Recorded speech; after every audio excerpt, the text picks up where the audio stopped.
Hello, Mr. Hardy here, and in this video I would like to teach you about onomatopoeia. So what is onomatopoeia? Well, onomatopoeia is a creative writing technique that is used when a word is spelt like the sound that it represents. For example, crash, thud and drip. The SH sound in crash in particular replicates the sound of maybe glass breaking. The D in thud in particular represents maybe an object dropping to the floor, and the P in drip in particular maybe represents the sound of water dripping from a leaky tap. So all of these words are spelt in a certain way that when you produce that sound with your mouth, it mimics the noise, the sound that the word is meant to represent, and we call that onomatopoeia. So where would you have found onomatopoeia used before? You might have found it in comic books. Common onomatopoeia use in comic books include bang, whack, boom.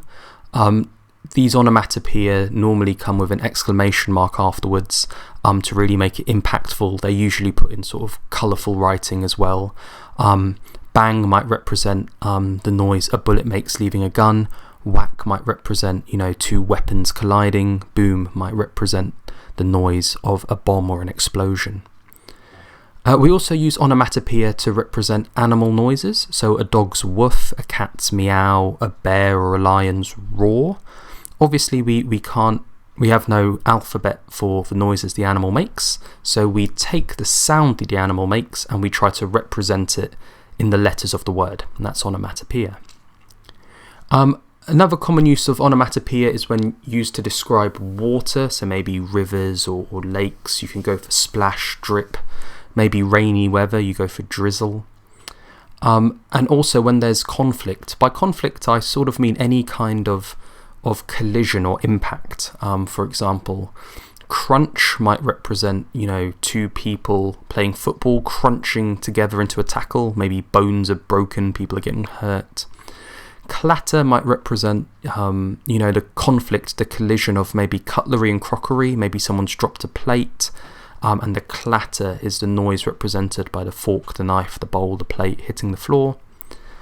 Clang, again, this is a conflict maybe between two metal objects, two swords clang together. So anytime two objects come into impact with each other, you can often use onomatopoeia. So, can you spot the onomatopoeia in my paragraph? The old car clunked and fizzed as I pulled into the driveway. Ding dong! The doorbell rang out, signalling to all the neighbours that I'd left my keys at work again. A chorus of barking erupts from the other side of the door. Woof, woof, woof. Forgot your keys again, my partner said with a smile, as 4 huskies bundled me on the doormat. So here, clunked and fizzed are onomatopoeic, so is ding dong to represent the noise of the doorbell. Barking is that animal noise onomatopoeia, and woof woof woof again represents the noise that a dog would make. Hopefully you were able to spot those in my paragraph. So how do I use onomatopoeia? Personally, I tend to use it in 2 ways. Sometimes I use an onomatopoeic word by itself in a sentence, so I form a 1-word sentence. Often I will end that sentence, instead of using a full stop, I'd use an exclamation mark, and I call this my comic book sound effect. For example, maybe I'm writing a story about gladiators fighting. The gladiator swung his deadly sword in a big arc towards my head. Instinctively, I raised my shield to block the blow. Crash. So here, crash is by itself, it's a 1-word sentence, it ends with an exclamation mark, and it's meant to represent the noise of a sword impacting upon a shield. Now, some teachers don't like when you use onomatopoeia like this because they think it's too comic booky, it's too basic, it's not arty enough or clever enough. Personally, I think you can use it like this, but maybe don't overuse it. Only use it once in your writing. Other times I use onomatopoeic verbs within a sentence to suggest a soundscape. A soundscape is basically the noises that are made within a story. For example, a teacher will often say to students when writing, remember to engage all your senses. And it's quite easy to talk about what you see, but it can be harder to talk about what you hear. And that's where onomatopoeia can be really helpful. By choosing certain words carefully, in particular verbs, you can hint at what noises the reader should be imagining in their head.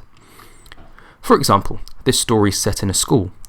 You could tell that she was shy. When the teacher asked for her answer, she mumbled something incomprehensible and whispered a half answer to the class. So mumbled is hinting at the noise she makes when she talks, and whispered is again suggesting the volume or the sound the student produces when she talks. Teachers tend to quite like when you use onomatopoeic verbs in a sentence. It's considered a bit more complex, a bit more sophisticated. So, onomatopoeia tips. My number one tip for onomatopoeia is to use a variety of word classes. So we know word classes are different types of words such as adjectives, verbs and nouns, and with onomatopoeia we get different types of onomatopoeic adjectives, verbs and nouns.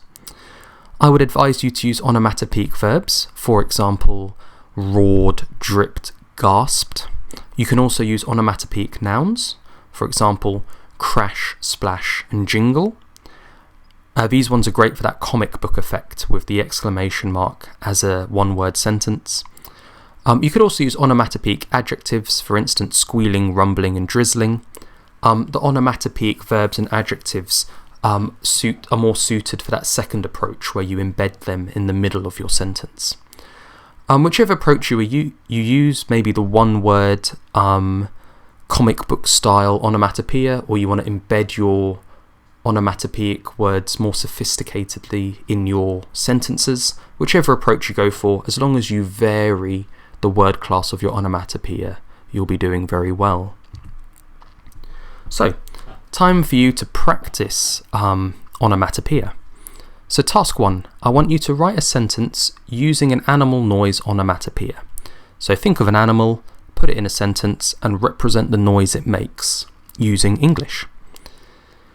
Task 2, I want you to write a sentence using a comic book style onomatopoeia. So for example, bang, crash, thud. My advice would be to make it a standalone sentence, a one-word sentence, and maybe replace that full stop with an exclamation mark for added effect. Task 3, I want you to write a sentence using an onomatopoeic word, so that could be a verb or an adjective, and I want you to put it in the middle of a sentence to provide a soundscape. For example, you could say, the boiler hissed or the car hissed, and it produces a noise for the reader to imagine in their head. And task 4, this is the most challenging. I want you to write a paragraph to describe a daily activity, for example, making tea, and I want you to use an onomatopoeic verb and an onomatopoeic noun and an onomatopoeic adjective in the same paragraph. So you need 3 examples of onomatopoeia, 1 verb, 1 noun, 1 adjective in the same paragraph. You can pick any daily activity you like, doing the ironing, tidying up your room. I think making tea is quite good because you could talk about, the clinking of the spoon in the cup, you could talk about the hissing of the water boiling, you could talk about the flicking of the switch, etc. But I leave that to you. So, there's your 4 tasks to practice onomatopoeia. If you found this video useful for improving your creative writing, please give it a like, and please also consider subscribing to my Mr. Hardy YouTube channel so you get all the notifications for all the different writing techniques I go through. And if you are confident and you're willing, please leave an example of your onomatopoeia in the comment section. I'd love to give it a read. So thank you for your attention, and I'll see you on the next one.